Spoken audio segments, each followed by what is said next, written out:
What on earth? That is actually bits of bird and stuff. I mean, if we just do a comparison, you see how close that is there? Near side mirror held on with a screw. Underside, very rusty. Absolutely bent as a God knows what. Got quite lucky there, really.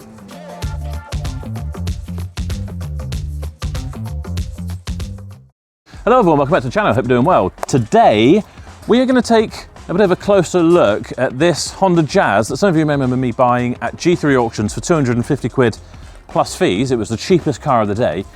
And I then took it and drove it 4.5–5 hours home to Somerset, which was a bit of a traumatic journey, to be honest. I'm not having fun. This was a stupid idea. Today, I want to get it on the ramp, check it over and find out exactly what is wrong with this car. So let me just remind you as we walk around, it's not the prettiest cars in the world. As you can see, we've got some quite worn out trims on the wheels. We've got quite a nice dent here. Check out the headlights. I'm surprised any light gets through them. This thing survived the entire journey. It's like a little shop price tag you used to get in those guns. You'd be like, you know, that someone stuck one of those on there for some reason.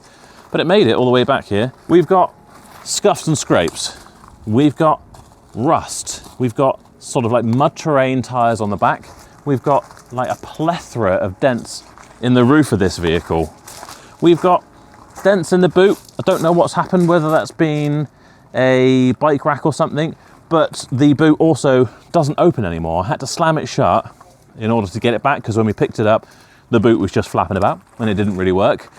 We have got parking sensors in the back that I might add, which is an aftermarket kit that I'm not very fond of, to be honest.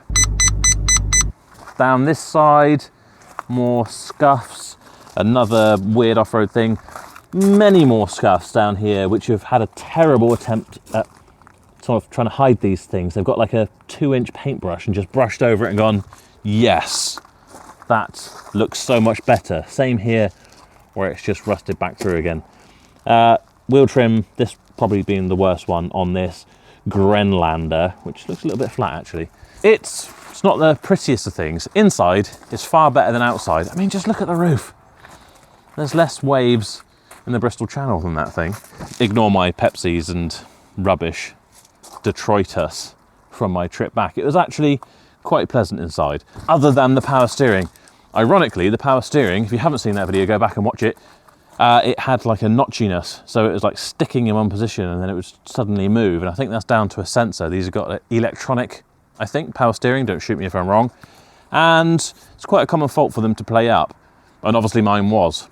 I was on a very tight deadline to get back. That may have seemed like it was just hamming it up for the video, but I really was in a rush to get back for a meal with my family, and I decided, do you know what, I'm just going to keep going. I did think about pulling over and taking the power steering fuse out and just having no power steering, so at least it would be smooth, if not heavy. And I decided I'm just going to keep going. What's really annoying is returning to the car after the meal, full of carvery meats and roast potatoes and things. It's never happened again. The power steering was fine, so would it have been fine if I'd just, you know, just turned it off and back on again? I think it would have done, and I would have saved myself about 4 hours of just horrid driving. So interesting. One thing that might explain also the problems with the steering is Toby pointed this out to me. I hadn't noticed it before, but I mean, if we just do a comparison, you see how close that is there and how far away it is there? That just does not look right, does it? And if we compare it to the other side, that's quite evenly spaced in the wheel arch, isn't it? Even despite the damage around there, that's not. So something is bent for that other wheel to be that far back. Might explain some of the steering problems, but surprisingly it actually drives, other than the notchiness on the steering wheel, quite well. I'm going to pop the bonnet and I'm going to show you a couple of things under there that we noticed. Then I'm going to plug this in with a Top Scan Pro and we're going to see if there's any codes in there. Perhaps there might be something telling us about the steering rack. And then I'm going to give it to one of the mechanics. They can put it on the ramp and give me a full list of what's wrong with this car. So just before I set off last time, what's interesting is before I set off last time, I noticed the induction kit, but I didn't notice like the remnants of a dead bird. I think that's actually like a little, I think, what on earth? That is actually bits of bird and stuff. So I don't know if it's gone in there and it's like electrocuted itself on the battery, or was this down the farm for a while? Maybe a rat or a mouse has caught a bird and done something horrific to it in my engine bay.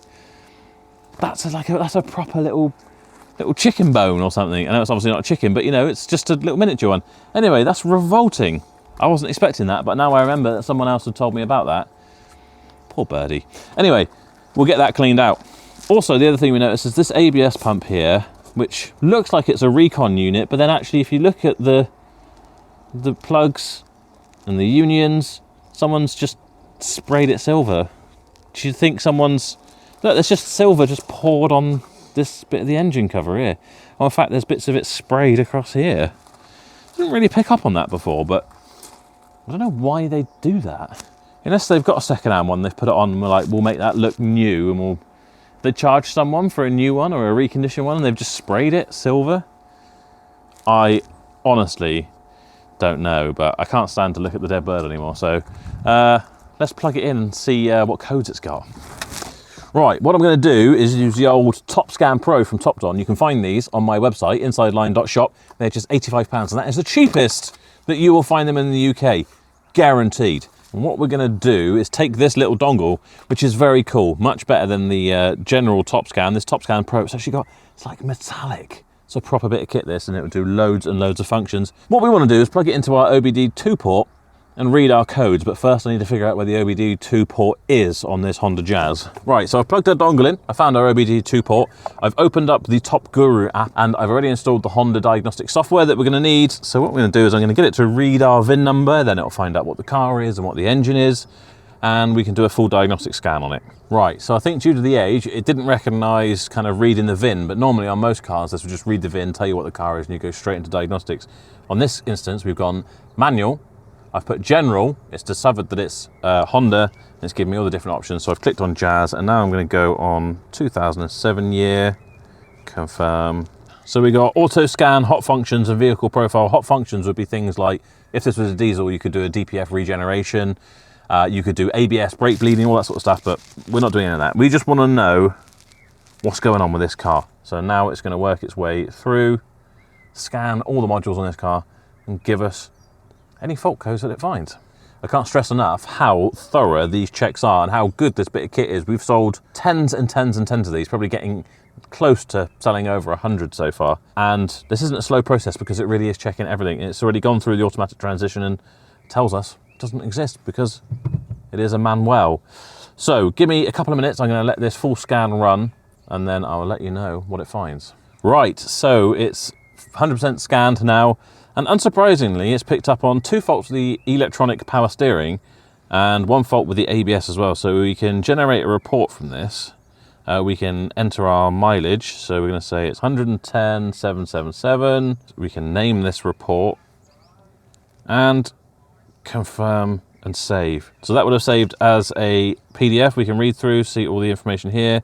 We can share it, so you can airdrop it to someone. You can email it to yourself. You could WhatsApp it, and Dan actually uses these for when he does his appraisals on cars. If he scans them and finds any problems, he will just WhatsApp me the report so I can look through, and he'll say, look, there's a couple of problems with this, but they've just had a battery change. Do you think that's okay? And that is so handy, so much easier than using like a big diagnostics machine. So the fault codes that we've got, a comparison between the vehicle speed and engine speed signal, So could it be, I don't know, an ABS, some kind of sensor, something like that. So I've saved the report. I'm going to give that to Steph when he's looking it over. But for the meantime, I'm going to clear them and then we can drive it and see if they come back. That is all that I want to do, checking this over. I'm going to hand it over to Steph and hopefully he can give us a report on all the things we're going to need to fix on this car.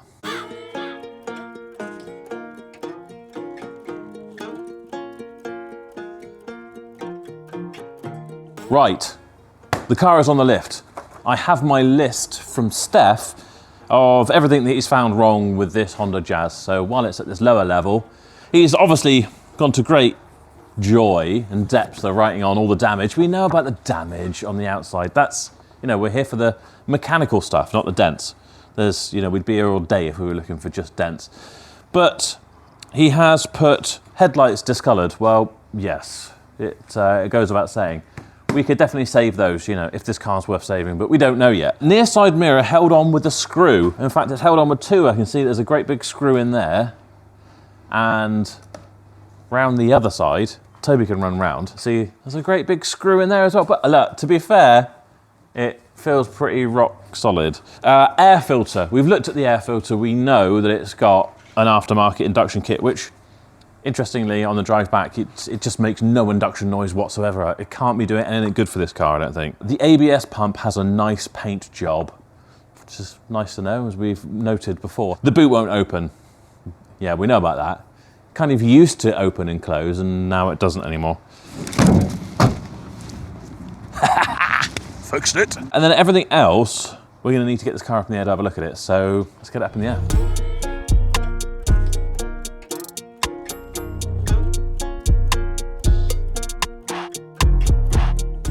Right, we're probably going to need a torch to see some of this, so I'll try not to blind myself. There we are. Underside, very rusty. This is a Honda, I suppose, but yeah, it is pretty flaky. And you can see they've obviously been trying to underseal it. I don't even know what that is. Is that a coolant? That's a fuel hose, I guess. Oh, is that the fuel tank there? Yeah, so that's the filler neck. And I can't imagine that's metal, but they've sprayed it with underseal anyway. They've sprayed the front subframe with it as well. Oh, they've even sprayed the fan with underseal. That must have looked a bit rusty, so they're just like, do you know what? Spray it. Why not? Yeah, everything's a little... Oh, there's remnants of a dead bird in here as well.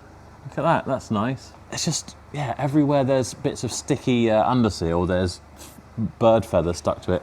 So it's a bit rusty, least of our worries. We could clean that up, to be honest, wire wheel it and underseal it again, maybe a bit better.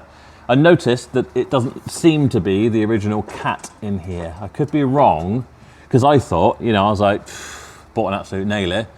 I need to see if I can get the original cat out and sell it, because they're forever getting nicked, because they're meant to be quite, apologies for the flashing light, I don't know what's going on. They're meant to be quite valuable, but that doesn't look like a standard one to me, not from the pictures that I've seen. I mean, it could be, but either way, actually, they didn't look that expensive. They look like they're about 160 quid secondhand online, so if they're really that valuable, I don't think people will be selling them for that much. So, that's not going to be the case. Remember, we've got that wheel, which you can see from here, has got, a good few inches of gap here and maybe 1 inch of gap on this side. Well, that's because this lower arm here is absolutely bent as a God knows what. It's quite hard to see, but it looks like it's been bent this way, like they've reversed into something. If you compare it to the other side, you see there's no bent up lip on this bit, it's all one shape, but this side it's all pinched up tight, and I think what's happened is they've obviously just whacked it from here and it's just kind of folded it up. So yeah, that would need at least one lower arm, if not two. The result of that is that the tyres are very worn, so this side not the worst, to be fair, of the two, I should say, but obviously wearing very much on the inside. This side, where we've got the damage, we are through to the quads. See those there? That's not a million miles from a blowout, probably. Now, we did check this before I drove it 5 hours back from Yorkshire, and it was fine, but at that point, I hadn't really noticed the fact that the wheel was really far back in the wheel well, and obviously the lower arm was bent, so that has just been wearing down on that journey. So, look at that. Yeah, got quite lucky there, really. I've had a look at the brakes, which, Toby might be able to see through there. You can see they're looking a little bit rusty. I don't know how well he can see. Yeah, so they look a bit rusty, but that's just surface corrosion. Actually, there's no lipping on those discs, and the pads seem to have a decent amount of tread on them. Tread? Meat, whatever. Rear one looks just as good. So, they haven't had a load of use. They just, got a bit of surface corrosion on them because we haven't been driving this recently in the last week or two. That is it, really. I mean, it's quite a lot of stuff. There's quite a lot of rust. I mean, these potentially would be MOT failures, at least advisories, corrosion on the brake pipes. That's probably why they've sprayed them in the past. You can see the old Schultz gun's being used quite generously under here. It needs a lower arm, but I can't imagine they'll be that expensive on these. Maybe it wants two. It looked like the CV boot was not clipped from the other side, but it is. There is a bit of grease around and a few more bird feathers. Yeah, they look all right to me. Assuming that power steering system has solved itself, what do we want? We want a lower arm, probably an original airbox back, sort out the headlights, sort the boot, and that's about it. And then you'd have a car that would be usable but is absolutely battered. Right, so there we have it, the Honda. I've actually gone away and priced up some parts. We got a front lower arm, it's actually only £57.75. An airbox, second hand off of eBay, is £40. The tyres, I can get a pair of those for £41.30, plus VAT. We would then need to do tracking after having changed the lower arm, so that's another £20.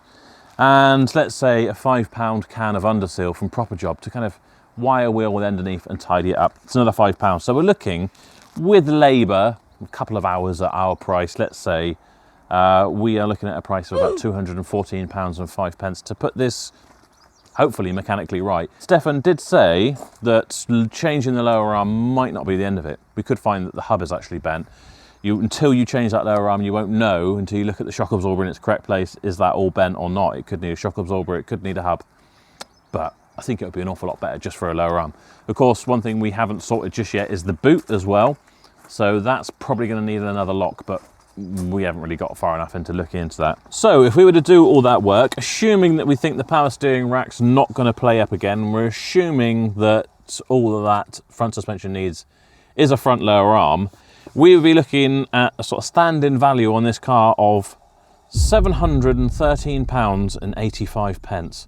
That's £250 that we bid on this car, £229.80 of fees. It cost me about 20 quid to get it back from Yorkshire in fuel, and then our repairs at £214.05.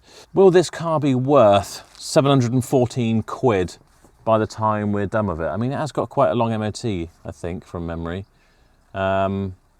So it could be a good usable car for someone, but I'm not sure I can be bothered to put the effort into it. But I will leave it up to you guys. You can let me know in the comments. Do you think we should fix this up, and should we maybe do some kind of challenge with it? Maybe we can get someone to sponsor us and send us the parts for free to keep it cheap. I really hoped I could sell the cat off this car and that would cover all the repair costs and I'd feel very smug, but I'm not feeling that smug at the minute. But there is still life left in this car, so let me know what you think. So that is it for this video. I hope you've enjoyed it. Let me know your thoughts in the comments. What should we do with this car? Is it worth saving? I honestly don't know.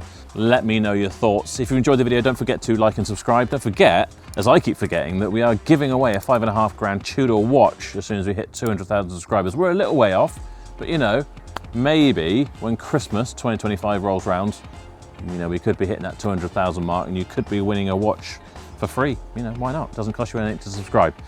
Don't forget, you can find those top-on top scans on my website, which is insideline.shop. Don't forget, if you want to sell your car, go to carsportformore.com.